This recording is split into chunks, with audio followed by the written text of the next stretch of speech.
if you are eating the same amount of calories that you are expending, that energy equation is going to be equal, so you're not going to see any difference on the scale. But you may see a difference in like body composition, so like body fat percentage, hydration quality, different stuff like that. But if you're in a positive energy balance, that typically leads to weight gain. Not typically, every single time it leads to weight gain.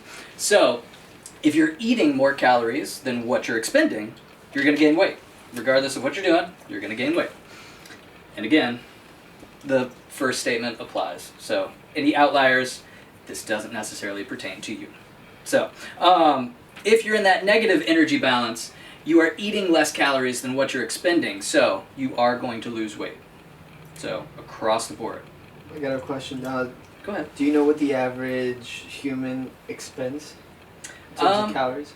It varies on the human. Of course, yeah. But at the same time, you're looking at usually in the ballpark of anywhere from 15 up to 2,200 calories per day. Usually. Shit. Now, there are some people that are a little bit lower, a little bit higher. But at the same time, even those Olympic level athletes, like obviously you can expect they're going to be burning a lot more calories. But if you're looking at just the average person, they are usually sedentary, sitting at a desk, not doing too much. So you can expect it's going to be a little bit lower. Does that answer the question? Of course, yeah. Right on. Sweet. Well, like, what would you have to say to like people who like go a couple days without like fasting? Like, where would they get their energy from? Is it from a collection of just the fat they have in their body they get their energy from? Like, what do you think? So it's a combination of anything that you got inside your body, because you're not taking anything in, but you are expending stuff. So to quote Jeff Goldblum, life finds a way, in Jurassic Park. Mm-hmm. It's a good movie if you haven't seen it. Really? But essentially, you are basically utilizing the fat stores and muscle stores and any carbohydrate stores that you have inside your body. Mm-hmm. So whatever you got, your body's going to utilize. And you may notice that in that fasting state, you're a little bit more fatigued. Your fuse is a little bit shorter as far as your temperament goes. Mm-hmm. But at the same time, your body is trying its darndest to try to keep up with whatever you're utilizing. See, I always found it like fascinating when people would go like days without fasting, but like no days with fasting, but they would just work out too with it. Like, where are they getting their energy from? Their own body. And it's crazy because like it's like these like they're kind of like shredded too. I mean, yeah, I don't know. It just it sounds crazy to me because you kind of do need that energy, like you said. Oh, very true. Like and calories. Usually, those people typically have already a good dietary regimen in place, so they're not too worried about that issue as far as when it comes to having that huge caloric deficit that they're going through. Does that make sense? Yeah, it does. Cool. What would you say? How should you work out when you're fasting? Much lighter. Don't go for those 1 RMs. That's not a good idea. But at the same time, too? less cardio as well. So yeah, you're not going for like breaking records or anything like that when you're fasting. You're just looking for that movement, that balance, that just basic, I need to move a little bit, but at the same time, not an extreme amount. Does that make sense? Yep. Am I talking close enough to the No, yeah. I wanted to mention also, I kind of forgot in your resume, you got to tell us about the time where you were telling me, I forget what the competition was called, climbing over walls, right?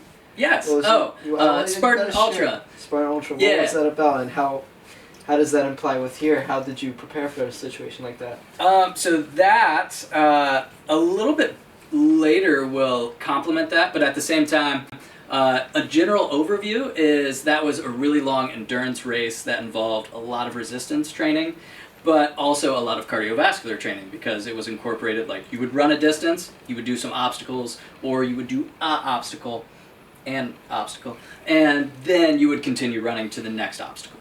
So it was a lot of fun, but I've ran them where they're around like 32 miles, and then I've ran them where they're 28 miles. Damn.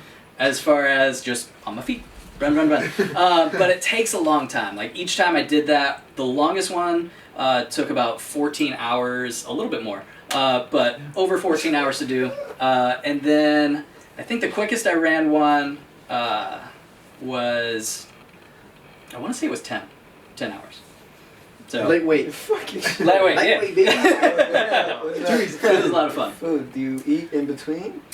So you try to eat throughout. So as you're going, I wear a camelback or a water hydration vest. So you're running and eating? So exactly, yeah. That's crazy. Running, eating, if you need to stop, then stop, Yeah. eat a little bit. But various foods, sometimes you need that energy now, so you need those simple sugars. So you got to plan for that, pack that in your bag, and there's a halfway point, so it's basically 2 laps. And when you're going through it, you just have to plan it out. So I had a really good plan in place, and I know what I'm doing, so I followed that plan, and I was able to complete it, and no muscle cramps, so that's awesome. What kind of foods were you eating? Since you're like in movement and you kind of have to eat something that would be light, but also something that would give you the energy. Yes. So essentially, you're looking at having either a little bit of fruit, and it's typically dried fruit, just because you don't want to deal with wet, sticky, gross. Especially with being out in the nature aspect of things. Yeah. It gets gross and muddy, and sometimes you tear your callus and it hurts, and it's just an exposed open wound. But at the same time, you have to eat healthily, so you can't really have like dirt-covered food. Yeah. But using the package of the food itself to use as like a little holder itself. Okay. But fruits, a little bit of vegetables. Baby food works really well. It digests. It's already pre-digested a little bit, so it digests well into your system. Then you also want to incorporate some salty foods, some sweet foods in there too, to help prevent with muscle cramping as well. Electrolytes, right? Exactly. Yeah. Electrolytes, very important. Because for being outside, if you are exercising outside for longer than an hour, you should be incorporating those electrolytes. Good to know. Yes. Cool. Other than that, just straight water, you're fine. Yeah. You get the rest If of you what just you need. listen to that in and food. you don't think he's an expert, you better keep your mouth shut. What about instead of dried fruit, just kind of like blend all the fruits, like a smoothie and. Yeah, you can. Essentially, that's what like the baby food is. So it's like That's what you blended meant. either fruits and vegetables, or fruits, or some kind of like plant-based protein as well. Okay. Yeah. Yeah. Shit. It's true. Gotta have it. Yeah, let's move on. I was gonna say an example of like a protein I had was like, especially with it being high in salt, beef jerky. So that was something I just carried in my pack just in case. I started to feel those muscle cramps come on. Yeah, I feel like that's a good idea. Did you need the sodium? Is that why you were saying it's high in salt? Yes. Okay. So the sodium definitely helps regulating that hydration factor in there. So sodium, potassium, calcium. There's several other. Iron, zinc. Is there anything Not so much in the hydration aspect, but Oh, those are very we're important talking minerals. about hydration. Yeah. Okay. There was actually this misconception about like salt and how it's like bad for you. Like for example, I'd put salt like every morning. I put salt in my water and I drink it. And my parents like, why are you putting salt in your water? Like I don't get it. Like isn't salt like bad for you? Well, what would you have to say to that?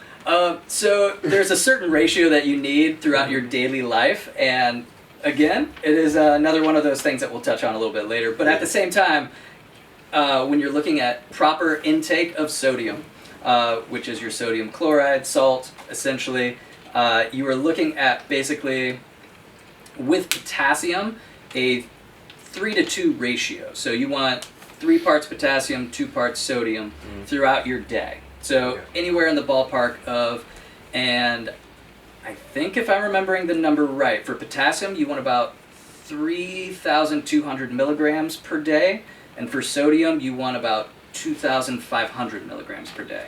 Mm-hmm. Fact check that, it's in the ballpark. So, yeah. All right, thank you. Right on. Cool. Any other questions? You got it. But energy balance. So yeah, if you eat, it's logical. So think of it as a teeter-totter, essentially. So Surplus, deficit, yeah, maintain. yeah, you guys get it. That's fine. All right, That's the perfect. first thing they should do, right, when focusing on nutrition? Exactly.